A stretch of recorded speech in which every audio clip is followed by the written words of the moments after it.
هل لك سر عند الله بينك أنت وبين الله ایسی صحبت سے بچائے، ایسے ساتھیوں سے بچائے، ایسی لٹریچروں سے بچائے اور ایسی کتابوں سے بچائے، ایسے موقع اور جگہوں سے اپنے آپ کو بچائے کہ جو اس پر برا اثر ڈالتے ہیں۔ سمجھ میں آ رہی بات؟ جو اس پر برا اثر ڈالتے ہیں، لیکن انسان کی فطرت یہ ہے کہ متاثر ہوتا ہے۔ میرا کہنے کا مقصد یہ ہے، کبھی تجھے اپنی یقین میں بھی شک آئے گا۔ میرے ساتھ خود واقعہ پیش آیا۔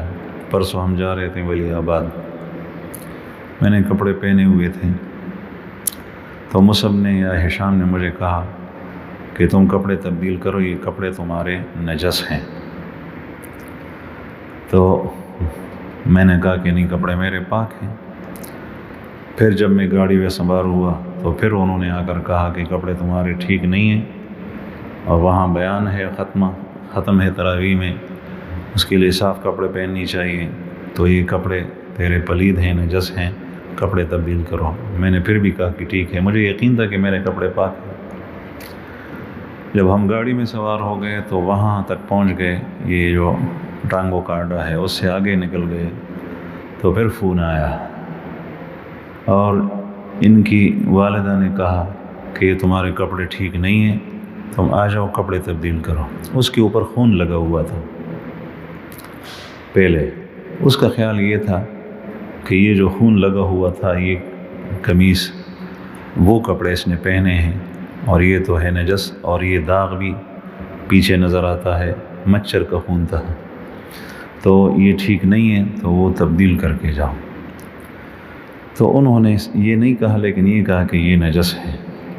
جب تیسری مرتبہ انہوں نے کہا اور فون کیا تو میرا جو اپنا یقین تھا اس میں شک پڑ گیا۔ میں نے کہا کہ کپڑے ناپاک ہوں گے، تم تھے میرے ساتھ۔ تو ہم گاڑی میں پھر واپس آ گئے، یہاں آ گئے گھر۔ جب گھر چلے گئے تو میں نے کہا یہ کپڑے تو میرے پاک ہیں۔ تم کیسے کہتے ہو؟ کہ کہتے ہیں کہ وہ پاک کپڑے تو نے چھوڑے ہیں اور یہ دوسرے کپڑے پہنے ہیں، اس پر مچھر کا خون لگا ہوا ہے۔ میں نے کہا کہاں مچھر کا خون؟ تو اس پر نہیں تھا۔ اب وہ خود پریشان کہ اس پر تو نہیں ہے، تو وہ کہنے لگی کہ اس پر بھی نہیں ہے جو جوڑا لٹکا ہوا ہے۔ تو میں نے کہا وہ خون میں نے دھویا ہے، اور وہ دوسرا جوڑا تھا، یہ جوڑا جو تھا اس پر خون بھی نہیں لگا ہوا تھا، یہ بغیر دھلے ہوئے پاک اور صاف کپڑے تھے۔ پھر کپڑے تبدیل کیے بغیر، پھر ہم گاڑی میں گھر سے نکلا، واپس آ گئے۔ یہ جو ہم گئے واپس آئے اور یہ دیر لگی، یہ اس سے کہ آدمی میرا جو یقین تھا، پہلے مجھے یقین تھا کہ یہ کپڑے پاک ہیں، لیکن بار بار کہنے سے جب تیسری مرتبہ انہوں نے کہا تو میں شک میں پڑ گیا۔ اب آپ خود اندازہ لگائیں کہ انسان کبھی دوسرے شخص کی باتوں سے خود اس کا یقین بھی مضمحل ہو جاتا ہے، کمزور ہو جاتا ہے، وہ شک میں پڑ جاتا ہے۔